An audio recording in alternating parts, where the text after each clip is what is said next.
Alright class, let's spend some time talking about some physical factors that influence the growth characteristics of microbes. Obviously, one of the biggest ones is temperature. If it's too hot or too cold, the microbe's not going to be happy. The temperature needs to be at that Goldilocks zone. It needs to be just right. All microorganisms have cardinal temperatures. These cardinal temperatures are the temperature range that the microorganism can grow and ideally thrive at. The minimum temp is the lowest temperature that the microbe can grow and have metabolism at. It doesn't necessarily mean that this temperature will kill the microorganism. It just means that at below the lower minimum temperature, the microorganism is not going to have appreciable growth. Think of a freezer, for example.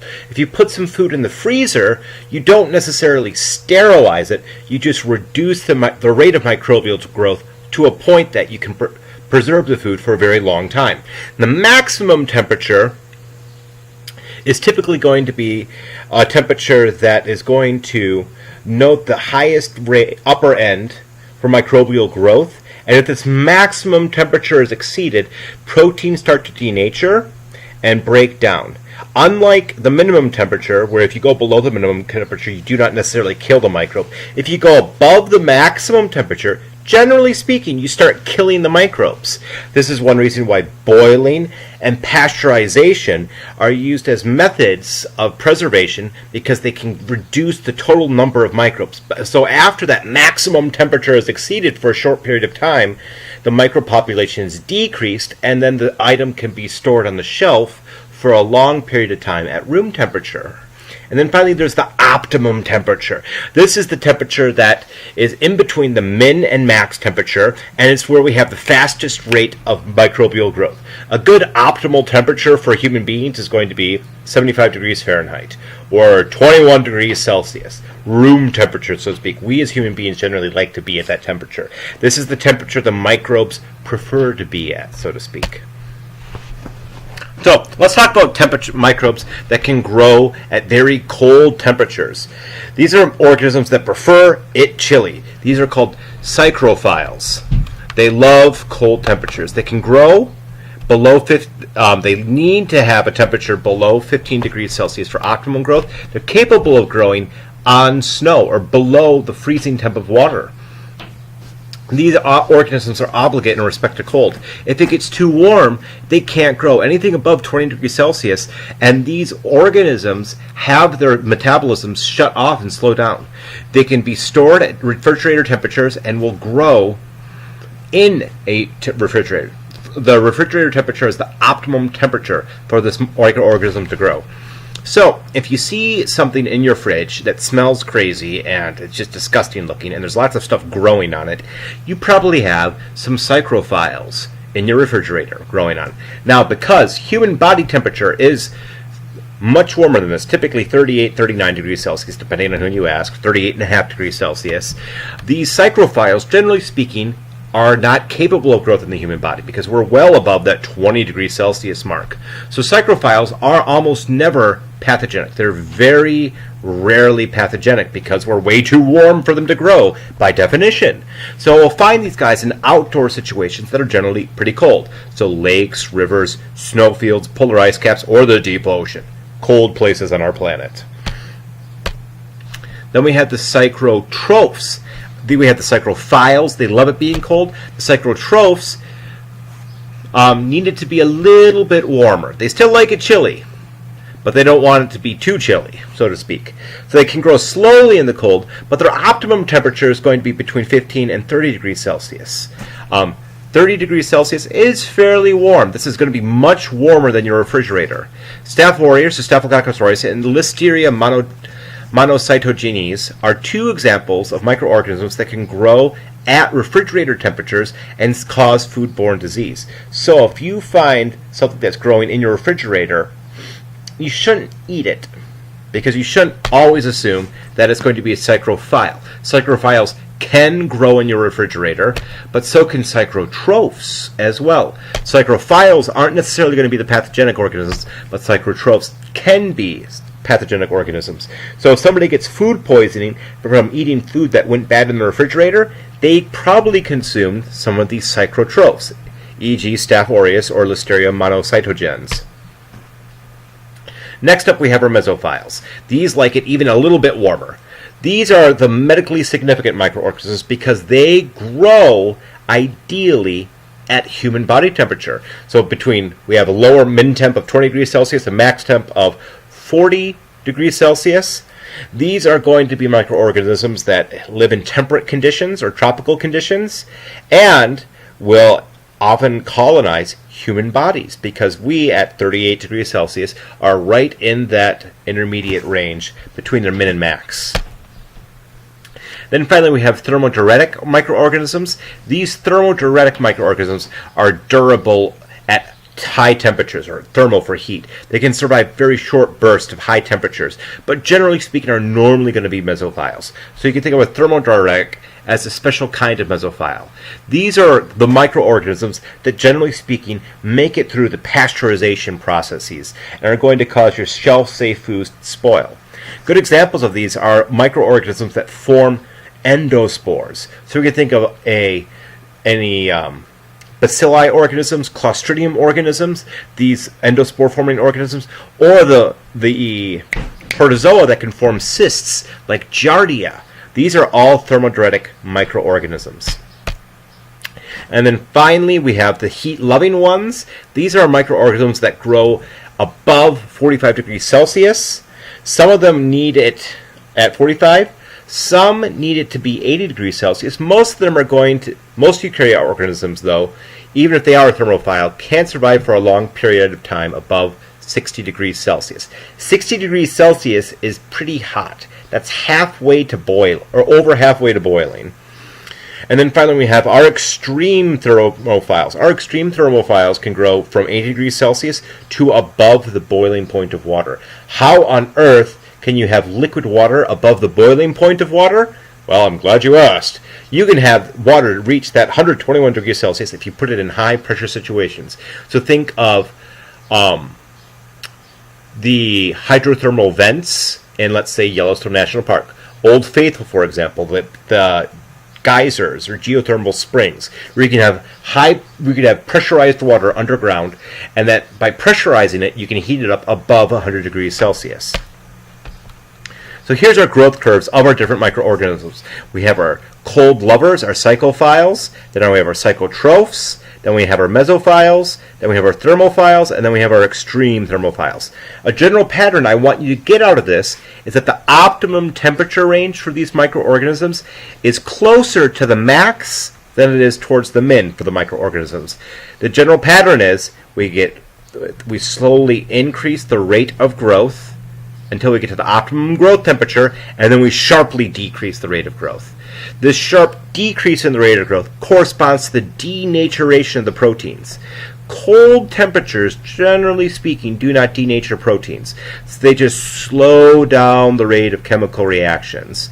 So as we cool something off, we will gradually slow down the rate of growth as we slow down the metabolic chemical reactions.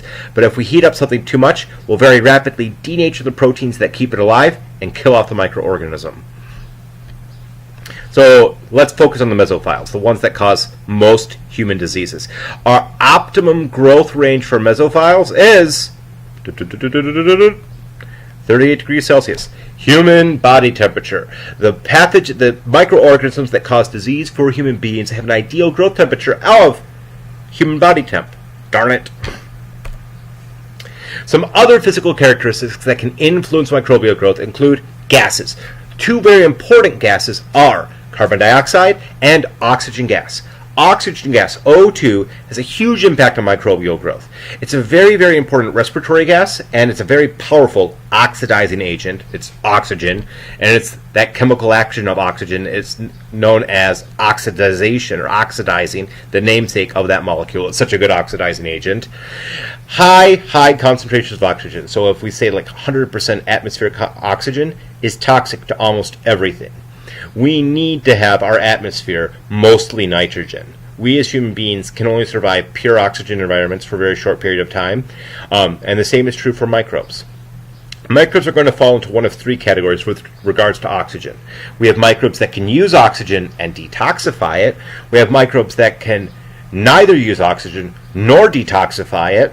And then we have microbes that don't use the oxygen, but they can detoxify it. So these are the first category are going to be microbes that can thrive in oxygen environments. This category, since it cannot detoxify oxygen, is going to be killed by oxygen. Oxygen is going to be toxic towards it. And then we have microbes that can detoxify the oxygen, so they can live in the oxygen environment, but they don't use the oxygen. They don't necessarily care if there's oxygen present. So, if we look at these oxygen compounds that are processed by microbes, oxygen is going to go through several different forms. It's not going to exist as just O2 gas. We're going to have different free radical forms or toxic byproducts of oxygen. We can have a single oxygen atom all by itself, singlet oxygen. This is a very incredibly reactive molecule, and molecule is a bit of an exaggeration because it's a single atom all by itself. So we'll say this is an incredibly reactive atomic species, and this atomic species is going to rapidly form new covalent bonds with whatever it touches. So it's going to break down membrane lipids. We also have the superoxide ion. This is an O2 molecule with a -1 charge. This is also very highly reactive and will readily form chemical covalent bonds with anything that it touches. We have peroxides, notably in the form of hydrogen peroxide, H2O2. This is very toxic to cells, and we can use hydrogen peroxide as a common disinfectant. And then we have hydroxyl radicals, an OH with a -1 charge. This is a very highly reactive compound, typically associated with basic solutions. This is one reason why most disinfectant chemicals are going to have a basic nature or basic pH. They'll have lots of hydroxyl radicals in them. So how do we process this oxygen? We'll first start off with an O2 minus, what was that? A superoxide ion. So we'll take a superoxide ion and combine it with 2 hydrogen ions. And there's a special enzyme that does this. It's called superoxide dismutase. Superoxide dismutase takes this oxygen radical and turns it into a different oxygen radical, hydrogen peroxide, and O2 gas. Then we take that hydrogen peroxide and another enzyme, a separate enzyme, second, called catalase, takes hydrogen peroxide and turns it into water and oxygen gas. So, step 1, we start off with this superoxide ion, and at the very end, when everything is said and done, we'll take 2 superoxide ions and turn them into 2 oxygen gas molecules. And that's how we can detoxify oxygen. Now, aerobes are microorganisms that can both detoxify oxygen and need oxygen for growth. So if we were to have a column of nutrient agar, our aerobes would grow on the top where there's the oxygen present. Those are going to be our obligate aerobes. And we can also have a microaerophile. A microaerophile needs just a very, very tiny bit of oxygen. It requires small concentrations of oxygen. So if I were to take a tube of growth medium, our microaerophiles would grow in a band near the top. Not on the top. On the top, at the surface, there's a high concentration of oxygen. But a little bit down, there's a lower concentration of oxygen. The oxygen has diffused slightly to have a low concentration down there. We can also have a facultative anaerobe. Anaerobe means without oxygen. Facultative means that it doesn't require the oxygen, but it can withstand or detoxify the oxygen. Our facultative anaerobes are going to grow in the entire length of the column. They'll grow at the top of the media column and the bottom of the media column. They don't require the oxygen, but the oxygen is not toxic to these facultative anaerobes. And then we can also have an anaerobe, just a straight anaerobe. A straight anaerobe, or obligate anaerobe, as they're sometimes referred to it as, is going to be killed in the presence of oxygen. Obligate anaerobes, or just anaerobes, are going to grow at the bottom of the nutrient media tube, and the lower the concentration of oxygen, the higher the rate of growth. So these anaerobes do not contain any enzymes that can detoxify oxygen. These aerobes, microaerophiles, and facultative anaerobes do contain enzymes that can detoxify oxygen, and aerotolerant anaerobes also contain enzymes that detoxify oxygen. They don't utilize the oxygen, but they can grow in its presence. Aerotolerant anaerobes will grow in oxygen-poor environments and environments that do have oxygen. Carbon dioxide is another physical factor that can influence microbial growth. In a microorganism that needs high concentrations of carbon dioxide is called a capnophile. These guys need the higher concentrations of carbon dioxide compared to what is normally present in our atmosphere. To initially isolate these organisms from clinical specimens, you need to have high carbon dioxide environments. So you'll need a special incubator to isolate these microorganisms. Some of the geni of these microorganisms include the Neisseria and Brucelli geni, or include the species of Streptococcus pneumoniae. Neisseria is a microorganism that's known for causing gonorrhea and meningitis. Brucella is a microorganism known for causing the undulant fever, and Streptococcus pneumoniae, as its name implies, is a microorganism known for causing pneumonia. Another physical characteristic that can influence the rate of microbial growth is pH, the power of hydrogen. How many hydrogen ions are there in solution? The pH scale is a series of numbers ranging from 0 to 14. A pH of 7.00 is the pH of pure deionized distilled water and is defined as a neutral pH. As we go lower from 7, as we go lower and lower and lower away from 7 towards 0, the acidity is going to increase. It becomes increasingly acidic. The lower the pH, the more acidic the solution. So at a pH of 3 is going to be more acidic than a pH of 6. As we increase the pH above 7 and move towards a pH of 14, the pH is going to become more basic or more alkaline. The higher the pH, the more basic or the more alkaline the pH is going to be. And the vast majority of all microorganisms are going to live between a pH of 6 and a pH of 8. It's very rare in nature to find a pH outside of the 6 to 8 range. It can happen occasionally. There's a very unique lake in Indonesia that's actually filled with sulfuric acid and has a pH of close to 0. And if you look at some volcanic lakes, they are going to have lots of alkaline substances that have a pH of close to 14, but those are the exceptions to the trend. Generally speaking, everything in nature is between a pH of 6 and 8.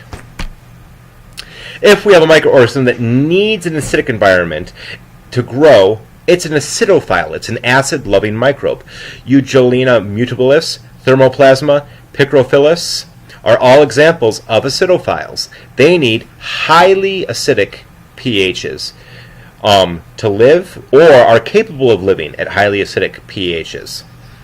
Our molds and yeast are usually able to tolerate acids because lactic acid is a common byproduct of the fermentative pathways that these molds and yeast are going to go through. These molds and yeast, since they can tolerate these acids, will oftentimes lead to the spoilage of pickled foods that have been pickled in, let's say, lactic acid or citric acid or any other kind of pickling acid.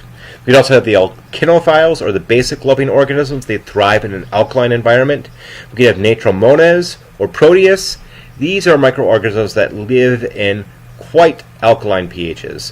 Natromonas has been isolated from volcanic springs and pools that have pHs above 12. Proteus has been isolated from the human urinary tract. The Proteus microorganism actually will take the urinary tract and shift it from an acidic environment to a basic environment and then colonize the urinary system, leading to some forms of urinary tract infections. Another physical factor that can influence microbial growth is osmotic pressure. An osmophile is any microorganism that can thrive or live in an environment that has a high solute concentration. And this, whatever the solute may be, if there's a high concentration of that solute in the environment, it's going to be an environment that has a lot of osmotic pressure. Good examples include jams and jellies. There's high concentrations of sugars in jam and jellies, so those are going to be environments with high osmotic pressures. Or if you take something that has high salt concentrations, a salt concentration above 10% is generally speaking going to be considered a very high salt concentration. Halophiles particularly are microorganisms that prefer high concentrations of salts or ionic compounds from group 17 on the periodic table, the most common of which is going to be sodium chloride, but you could occasionally have other ionic compounds. Overwhelmingly, though, halophile refers to sodium chloride-loving microorganisms. Obligate halophiles, such as halobacterium and halococcus, grow very ideally at high saline or high sodium chloride environments. Facultative halophiles are resistant to high salt concentrations and are capable of growing at those very high salt concentrations, even though they don't prefer those very high salt concentrations. A clinically significant halophile is Staphylococcus aureus, particularly if it's methicillin-resistant Staphylococcus aureus, or MRSA. But generally speaking, Staphylococcus aureus is a microbe that lives on the surface of our skin. You know that when somebody gets really sweaty and then their sweat dries out, their skin starts to taste salty if you lick somebody after they sweat a lot. I don't recommend doing that anytime soon. It'd be really weird if you went up to somebody and licked them after they were sweating a lot. But if you don't believe me, do it. Try it. For the record, though, I'm not telling you or condoning that action in any way, shape, or form, especially if it's a stranger. These Staphylococcus aureus bacterium are capable of thriving on the surface of our bodies. They are ectoparasites that live on our surface and can survive the high salt or high saline environments that are present on the surface of our skin. Another physical factor that can influence the growth of microorganisms is ionizing radiation, or just radiation in general. Phototrophs, particularly photoautotrophs, use visible light as an energy source. Non-photosynthetic microbes, generally speaking, are going to be damaged by the oxygen byproducts that are produced by the phototrophs, and some microbial species are going to produce pigments that will help absorb or dismantle the toxic oxygen compounds that are produced when light photons produce those toxic oxygen byproducts. In particular, ultraviolet radiation or ionizing gamma rays can be used for microbial control purposes. The wavelengths of light UVA and UVB, wavelengths of light that are so popular in bake or self-tanning booths, are also the same spectrums of light, or the same frequencies of light, that are used to sterilize the goggles in my laboratory. And there are also the same wavelengths of light that are used to sterilize home HVAC systems. If you have a high-end heat exchanger, or condensing coil in your HVAC system, you will have an ultraviolet light in there to reduce mold growth as water pools in your heat exchanger for your central air system in your house. Finally, we can also have microorganisms that can thrive in high pressure environments.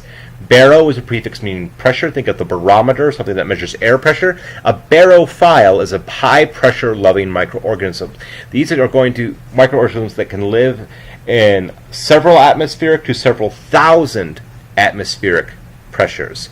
These bacteria are designed to have lots of pressure pushing them in from the outside. And if that pressure pushing from the outside is removed, the bacteria pops like a balloon, and they will rupture or lyse when exposed to those normal atmospheric pressures.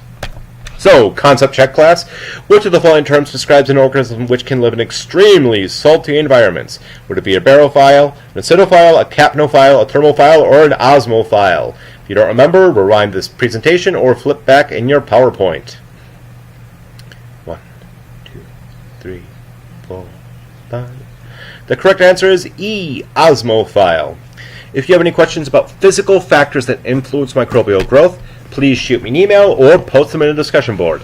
Happy studies!